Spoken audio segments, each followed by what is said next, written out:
Since the hour 15 past midnight, the sky over Kuwait had turned an impenetrable black. An aging, obsolete silhouette slipped through a blind spot in the radar coverage near the frontier and released bombs straight onto a dormant nuclear power plant. The thunderous blast shook the desert floor. Flames erupted across the sand, and the entire regional warning network instantly flipped to red alert. A Cold War-era fighter had just pierced the most sophisticated air defense grid in the region. In the first minutes, the system only logged a faint track, insufficient to justify an engagement. Amid rising tension among the United States, Israel, and Iran, after a series of reciprocal strikes, Tehran chose to unleash a daring attack using a Cold War relic, the upgraded F-5E Tiger II/Kowsar, a diminutive fighter that could fly low and blend into sea clutter and dense civilian air and maritime traffic. At 3:20 a.m., a solitary Kowsar lifted off from southern Iran, immediately dropping to terrain-hugging altitude, skimming just a few meters above the surface of the Persian Gulf. Gliding over the waves, it exploited a critical radar horizon gap between Kuwait's ground-based sensors and the E-3 Sentry AWACS airborne early warning aircraft patrolling overhead, hoping to overwhelm the United States air defense network. Simultaneously, Iran flooded the sky with swarms of Shahed drones and fabricated missile signatures, forcing commanders to divide their attention among dozens of phantom threats. After several minutes of ghost-like movement through radar gaps, the F-5E abruptly pulled upward, roaring over the desert. It dropped a salvo of unguided dumb bombs onto the outer logistics zone of Camp Buehring. The explosions severed communication lines and ignited fuel depots, plunging the base into chaotic red alert conditions. As the Kowsar descended back toward the sea, Iranian state media began broadcasting what it called a historic victory over the American shield. At 3:32 a.m., the moment the blast hit Camp Buehring, the whole regional air defense network shifted into a tactical response posture. The E-3 Sentry AWACS instantly broadened its tracking envelope, extending surveillance across Kuwaiti airspace and the northern Persian Gulf while vectoring rapid response forces.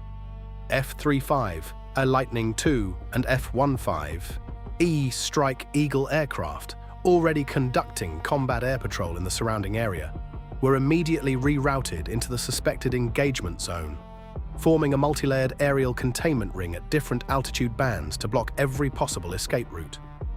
Meanwhile, the MQ-9 Reaper, already on an ISR patrol sector west of Kuwait, played a crucial role in maintaining continuous tracking from high altitude. It streamed live feeds of the retreating target to command centers and incoming combat platforms, allowing US forces not only to know where the target was, but also to anticipate where it would head next. Immediately after releasing its bombs, the Iranian F-5E began a low-altitude withdrawal toward the Persian Gulf, fully exploiting the natural sea surface masking while blending into radar clutter from civilian vessels and dense tanker traffic. Flying at near wave-top altitude, its signal was constantly distorted and interwoven with surrounding contacts, making it increasingly hard to separate the real target from false returns.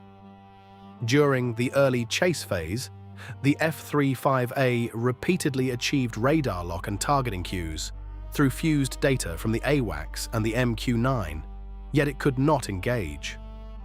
The limitation was not detection, but insufficient confidence in target classification, as the F-5E lingered dangerously close to civilian air corridors and high-density maritime traffic. Deconfliction constraints, rules of engagement, and the risk of collateral damage forced US forces to keep tracking rather than fire, turning the pursuit into a high-stakes balancing act between rapid elimination and strict tactical risk control. By 3:45 a.m., the area around Camp Buehring was shrouded in a thick curtain of smoke and fire. Black plumes rose from the struck fuel depots and logistics infrastructure, degrading the environment for traditional infrared and optical tracking systems. The thermal background spiked sharply with overlapping heat signatures from burning debris and residual hotspots, making it harder to distinguish the actual target from environmental noise in the first critical seconds. Instead of relying on individual tracking layers, the United States deepened its sensor fusion approach on the F-35A. The distributed aperture system was switched to full coverage mode, employing a 360-degree infrared camera array around the aircraft to isolate individual heat signatures within the chaotic environment. Rather than seeing through smoke, the system began stratifying the battle space by thermal intensity, motion, and flight vectors, constructing a real-time dynamic map of all detectable objects. Within that dense field of noise, a small but distinct kinetic signal emerged, the track of the F-5E retreating at low altitude over the sea surface. After fusing inputs from the distributed aperture system, the AWACS and the MQ-9, the F-35AA managed to lock on from behind the burning zone, marking the first time the target had been clearly confirmed under near-total visual obstruction caused by smoke and thermal chaos. Sensing it was being tracked, the F-5E immediately executed low-altitude evasive maneuvers, flying just above sea level to exploit radar reflection effects and reduce infrared tracking effectiveness. Continuous heading changes were used to break the F-35A's firing solution, turning the pursuit into a fragmented and unstable tracking sequence. Even so, during the withdrawal, the F-5E could not fully escape damage. Shrapnel from the earlier intercept phase began striking the airframe and engine section, significantly degrading performance. Its retreat speed steadily fell, and the margin of safety Iran had built in the opening minutes began to shrink under the tightening pressure of fused sensor tracking. Recognizing that the F-5E was losing its initial escape advantage, Iran launched a multi-domain counter-offensive designed to stretch and fracture the US pursuit structure. Along the southern coastline, coastal electronic warfare stations were activated simultaneously, broadcasting radar signatures with continuously shifting frequencies and power levels, generating layered phantom emitters across the same operational space. In parallel, a network of drone decoy routes was deployed.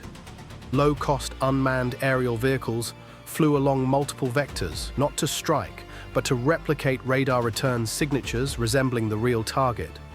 These false flight paths were deliberately designed to intersect civilian air corridors and dense commercial maritime traffic across the Persian Gulf, turning the low-altitude battle space into a highly congested detection environment. Within minutes, the tactical airspace filled with so-called ghost contacts. Radar returns that lacked consistent thermal signatures or coherent flight behavior. At 3:53 a.m., the fused display of the US air defense network began to split into overlapping layers of interference. Some contacts appeared and vanished within seconds, while others lingered long enough to resemble genuine threats, forcing the system to maintain tracking rather than discard them outright. This created a localized degradation in low-altitude tracking fidelity, especially dangerous for targets like the F-5E skimming just above the sea surface. Instead of collapsing into full-scale confusion, the F-35A continued to serve as the central node in the fused data architecture. Information from the AWACS, the MQ-9, and ground-based radar systems was synchronized in real time, allowing reclassification of each contact based on stability, flight trajectory, and motion correlation. Meanwhile, the F-15E Strike Eagle shifted into a lower altitude intercept posture, ready to engage directly if the primary target separated from civilian corridors and exited deconfliction constraints. At this stage, the battlespace was no longer a simple pursuit of a single aircraft, but a real-time discrimination problem between real and false targets within an environment deliberately distorted by Iranian electronic warfare and drone decoys. Every radar return and every point of interference could represent a piece of the deception strategy, forcing US forces to maintain a continuous cycle of tracking, validation, and revalidation each second of the engagement. When the electronic warfare network and decoy layer began generating localized interference over the Persian Gulf airspace, Iran immediately escalated the situation with a multi-axis saturation strike. Shahed 136 swarms were launched from multiple locations, moving along non-uniform vectors and creating stacked layers of simultaneous pressure across the entire US air defense network. The objective was no longer merely to conceal the F-5E, but to force the whole sensor grid to disperse its processing capacity, degrading the accuracy of any pursuit corridor. Within minutes, the airspace over Kuwait and the surrounding maritime zone turned into a heavily saturated operational environment. Low-flying Shahed, unmanned aerial vehicles combined with coastal electronic warfare generated false radar signatures and reflections from civilian vessels, forming a dense electromagnetic clutter field. On the fused operational display, the number of contacts spiked dramatically, while the reliability of individual tracks dropped sharply, compelling continuous reclassification cycles every few seconds. Yet, rather than being overwhelmed, the United States rapidly shifted into near-instant tactical adaptation. The F-35A became the central node of battlefield data distribution, continuously pushing real-time target tracks across the entire connected combat network. Instead of each platform independently identifying threats, all forces from the F-15E Strike Eagles to ground-based air defense systems were integrated into a shared operational picture where every contact was assigned a priority, level, and threat probability based on fused multi-source data. At 4:15 a.m., the F-15E transitioned into a low-altitude intercept posture, prepared to engage if the F-5E separated from civilian corridors. Ground-based air defense systems no longer operated as independent nodes, but as part of a unified response network, receiving direct data from the F-35A and the AWACS to synchronize engagement decisions in real time. Above, the MQ-9 Reaper maintained a stable ISR track, keeping the entire F-5E withdrawal corridor under continuous surveillance. Ground radar systems gradually ceded their primary tracking role as the AWACS and the F-35A dominated the overall battlespace picture. In this environment, the Shahed swarm no longer delivered the decisive advantage Iran had hoped for. Instead, it became a massive data layer that the US system began classifying in real time, turning numerical pressure into a computational problem where technological superiority increasingly asserted itself. The final F-5E managed to break out of the immediate pursuit envelope and approached Iranian airspace, leading Tehran to believe they had achieved a symbolic victory. A Cold War-era aircraft had penetrated a modern US air defense network and returned home intact. The United States did not strike immediately. the F-35E and the MQ-9 continued to maintain continuous tracking, deliberately allowing the target to return in order to observe the full withdrawal corridor, the structure of Iran's penetration route, and the activation points of its electronic warfare and drone relay network. At this stage, the F-5E was no longer just a target. It had become a live data asset, feeding the entire US. Tactical Analysis System. Throughout the return flight, all data from the F-5E was fused with inputs from the AWACS, the F-35A, and ground-based radar systems, enabling a precise reconstruction of Iran's support infrastructure. Radar corridors, relay stations, and drone command nodes gradually emerged within the overall operational picture, being built in real time by US forces.